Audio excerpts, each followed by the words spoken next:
Investor Connect podcast program. This is Hall T. Martin. I'm the host of the show, in which we interview angel investors, venture capital, private equity, family offices, and many other investor groups for startups and growth companies. I hope you enjoy this episode. Thank you for joining us.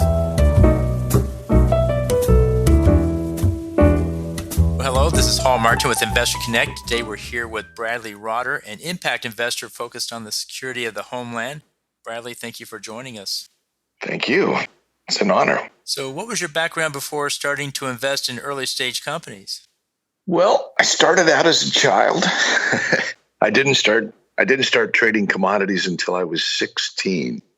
Grew up on a farm in Iowa. We actually raised December corn and fed it to February cattle. So I became interested in markets at a very early age. After undergraduate at West Point and the Army, I raced back to Chicago and helped pioneer a new asset class that was just taking form.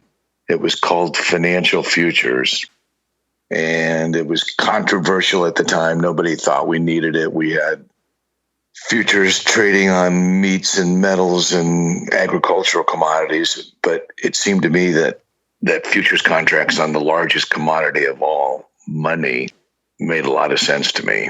So I was heavily involved in that in the early days, did the first trades in a number of new financial contracts when they began trading, and helped educate institutions on how they could use those new markets to hedge interest rate risk. So it turned out to be a good place to be. I began investing in another new asset class called hedge funds, starting in 1982. They weren't really even called that at the time. They were investment partnerships. But I'm often credited with inventing the model of seeding hedge funds with venture capital, which I began in 1985. So I was the first investor in lots of hedge funds that later became prominent. So what led you to start investing in the impact sector? How did you go after that? Well, while trading on the floor of the Chicago Board of Trade and the Chicago Mercantile Exchange, it became clear to me that it was an archaic system.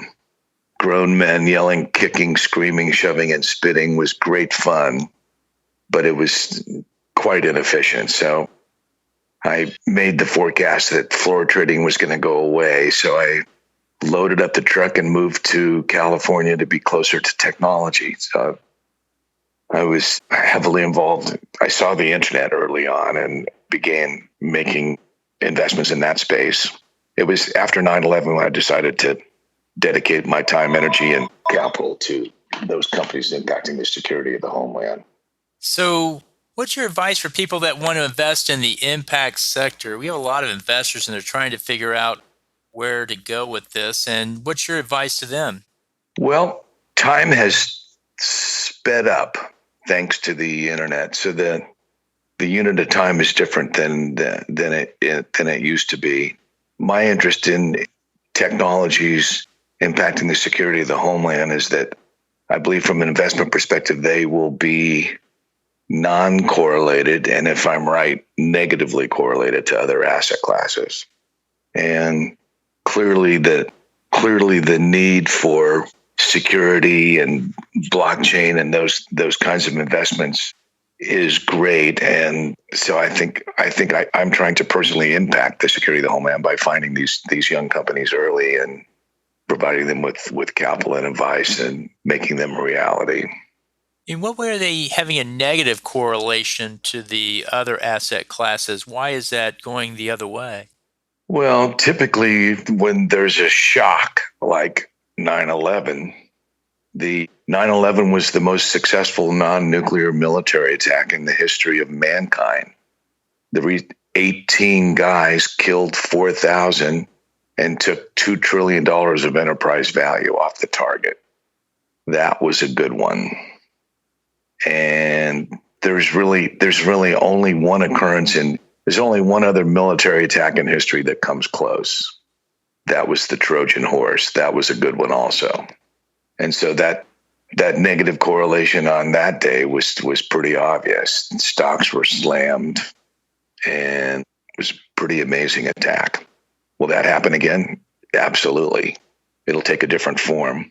The most interesting thing that we'll have to grapple with in the future, I believe, is EMP, electromagnetic pulse radiation. One EMP device properly detonated over the atmosphere in Iowa could take out every electronic circuit in the United States. And we would be back in the 1800s in a matter of minutes. Nothing would work. There would be no pumping of water, delivery of food, no communications. That would be pretty significant. I find it fascinating that the most dangerous weapon ever made doesn't kill anybody at first. Then it kills most everything after that.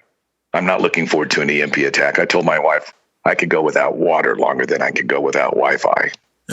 It is the electronic age and everything is built around it, so it's a critical infrastructure for sure.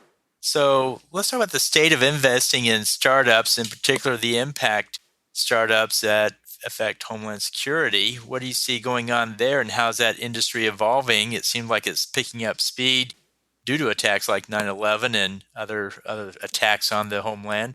Where do you see the startups these days? Well, I think about that a lot, and that's why I was so intrigued by the work that you guys are doing at 10 Capital. Clearly, everything that can be decentralized will be decentralized thanks to innovations like the internet and the blockchain. That Bitcoin is really the internet of money, and so it's unstoppable, and will have a great impact on everything we do going forward. I think the VC model is in the middle of a great transformation. I was giving a speech on Sand Hill Road with a bunch of Silicon Valley VCs, and I asked the crowd a riddle. I said, what's the difference between a venture capitalist and a travel agent? The answer is nothing. One arranges a trip, one arranges a trade. They're both middlemen. And if my scenario is correct, this ain't a good time to be a middleman. They're going away.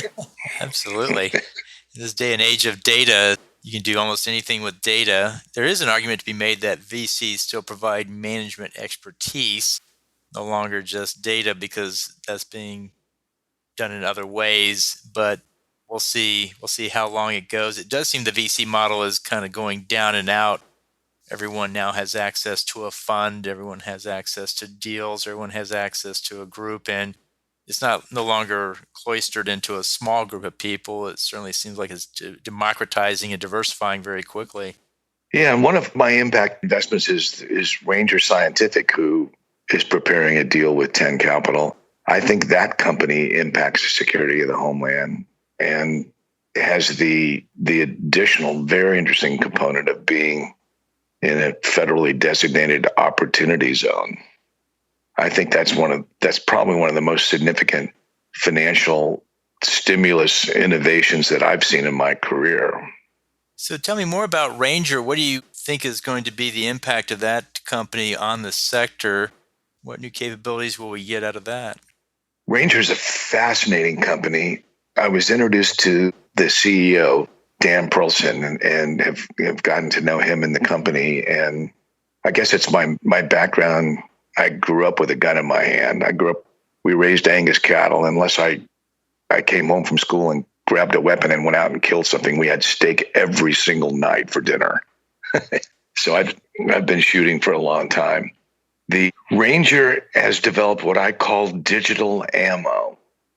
And it's a well-established, well-known fact that when you fire your rifle, the pressure that builds up behind the bullet as the bullet tries to find the rifling in your barrel creates a harmonic, a vibration in the barrel. Think sine wave.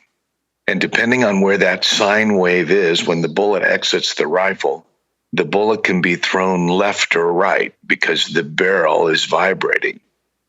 So the innovation of Ranger is that they figured out, using robotic equipment from life sciences that can measure the charge down to the nanoscale, you can harmonically tune your rifle to the power charge of the individual bullet that matches your rifle. And they've figured out how to manufacture at scale a bullet that harmonically tunes your rifle so that when the bullet leaves the barrel, the sine wave is at 0, and it increases the accuracy of your weapon by a factor of 2 to 10 times. And because of that, it gives the bullet a higher effective range. So a soldier using Ranger ammunition will have a longer effective range and could stand outside of the range of the enemy and kill them. So I find that, I think it's probably the biggest advancement in ammunition since the brass canister. That's a big statement, but that's what I think they got. Well, it sounds like a tremendous leap forward in the technology, and certainly it's something needed for protection of the homeland itself. What other challenges do you see in the homeland space that you think we need to be working on?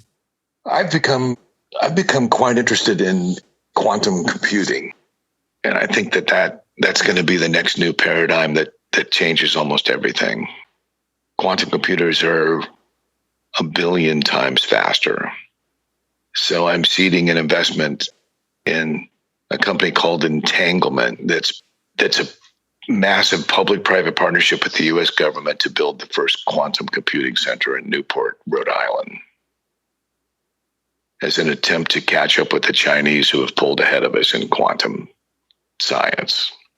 And what do you see as the risks in the space there, and what is quantum going to give us as far as capabilities for protecting the homeland? Quantum, well, it starts with communications. If quantum communications can allow the government or our military to communicate in secret, which is obviously important, but quantum literally impacts everything. It'll be how new drugs are discovered, how new materials are developed. It will help us understand the things like the climate system, perhaps the economic systems. So it's a brave new world, but it has immense capability and just is the way the world will work in the future. Quantum's 1 billion times faster. So that has just unlimited capacity to do things we can't even imagine at the moment. Well, it sounds like it's a great time to be alive. So many new opportunities and new challenges to overcome as well. And so in the last few minutes that we have here, what else should we cover that we haven't? Well, I think it's going to be fun to see how the blockchain sort of impacts your world and the world of financing and investments. I think most every security in the longer run will be tokenized in some fashion, which is interesting for the VC world, because the one thing missing from most VC investments is liquidity. So as these things become tokenized, it should open up new opportunities for liquidity and marking to market and so forth. So it's going to be very, very exciting. The tokenization of securities is actually, when the regulators figure this all out, they'll realize it's a regulator's wet dream to have these securities in tokenized fashion. So there's complete transparency in who's doing what. These securities will become smart, perhaps very smart.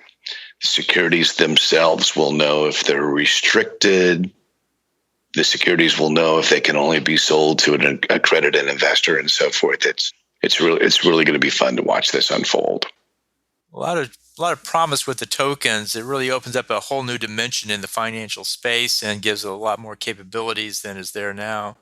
Decentralization, of course, has so many benefits, removing the middlemen and speeding up the process. Well, I appreciate your taking time to talk with us today. How best for the listeners to get back in touch with you? My email's brad@rotter.com, ROTTER.com. I'll put that in the show notes so people can get back in touch with you, and appreciate your taking time to join us today and hope to have you back for a follow-up soon. Thanks, Hal. Thanks for inviting me. Talk to you soon. Investor Connect helps investors interested in startup funding. In this podcast series, experienced investors share their experience and advice. You can learn more at investorconnect.org.